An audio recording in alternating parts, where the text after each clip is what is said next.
Hello guys, welcome to my new video. आशा छ सबैजना सन्चै हुनुहुन्छ होला। म चाहिँ अहिले स्पेनमा छु। स्पेनको पनि यो डाँडातिर छु क्या, कुनातिर। अनि यो ठाउँमा अहिले चिसो छ क्या अहिले। हिउँ अस्ति परिरहेको थियो, आजभोलि त परेको छैन, पानी परिरहेको थियो। आज चाहिँ मेरो छुट्टीको दिन। म चाहिँ आज सन्डे यसो बाहिरतिर निस्केको, हेर्न सक्नुहुन्छ। एकदमै राम्रो ठाउँ छ यो। सिटी पनि सानो छ, एकदमै सानो सिटी छ। एक दिनमा पुरै घुमेर सकिन्छ। अनि म चाहिँ स्पेन आएको 4 महिना भइसक्यो अहिले। म चाहिँ स्पेन आइसकेपछि खासै भिडियो बनाउँदैन नि त। अनि पहिला रोमानिया हुँदाखेरि चाहिँ भिडियो बनाएर आउँथेँ प्राय। पहिला वहाँ के थियो भने कम्पनीको काम थियो, खाना बस्न कम्पनीकै थियो, सबै कुराहरू केही टेन्सन थिएन। अनि छुट्टी भएर आउँथ्यो अनि टाइम पनि मिल्थ्यो। अब यहाँ त्यस्तो छैन अहिले स्पेनमा।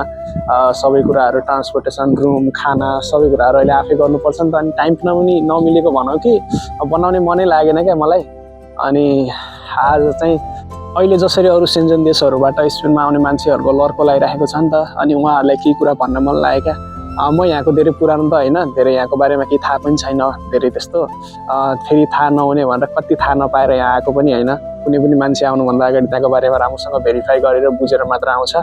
यस्तो किन भनेको भने धेरै साथीहरू हुनुहुन्छ क्या नेगेटिभ कमेन्ट ल्याएर भन्नुहुन्छ गएको 2 महिना 3 महिना भएको छैन, फेरि पढाउन लागिहाल्यो भनेर धेरै साथीहरूले भन्नुभएको थियो क्या मेरो पहिला रोमानियाको भिडियोमा पनि।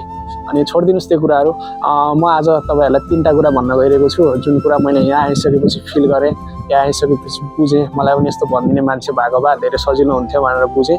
पहिलो कुरा त ल्याङ्ग्वेज सिक्न सुरु गर्नुहोस्। अहिले तपाईँ जुन देशमा हुनुहुन्छ, स्पेनमा आउन खोजिराख्नु भएको छ भने त्यहीँ बसेर दैनिकी प्रयोग हुने शब्द अर्थहरू यसो हेर्नुहोस् टाइम मिलेसम्म।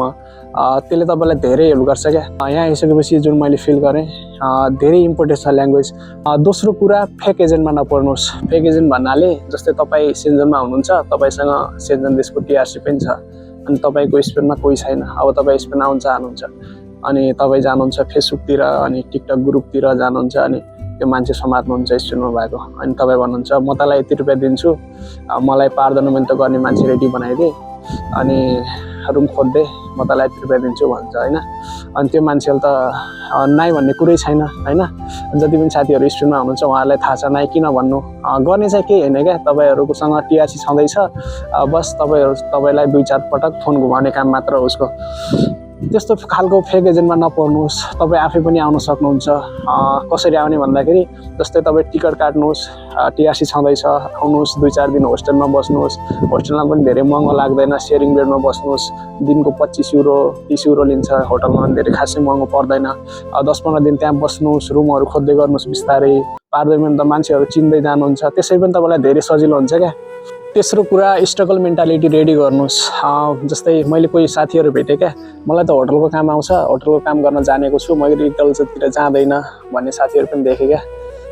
तपाईँले जे काम पाउँछ गर्नुहोस्। आजको दिनमा तपाईँले काम गरिराख्नु भएको छ, अर्को महिनादेखि तपाईँले काम रहन्छ रहँदैन, कति बेला साउले निकालिदिन्छ। हामी त इलिगल मान्छे हो नि त, त्यो ठेगान छैन। त्यही भएर जति काम पाउनुहुन्छ गर्नुहोस्। र चौथो कुरा, यस्तो भिडियोको लागि मलाई फलो गर्नुहोस् र नेक्स्ट भिडियोको प्रतीक्षा गर्नुहोस्।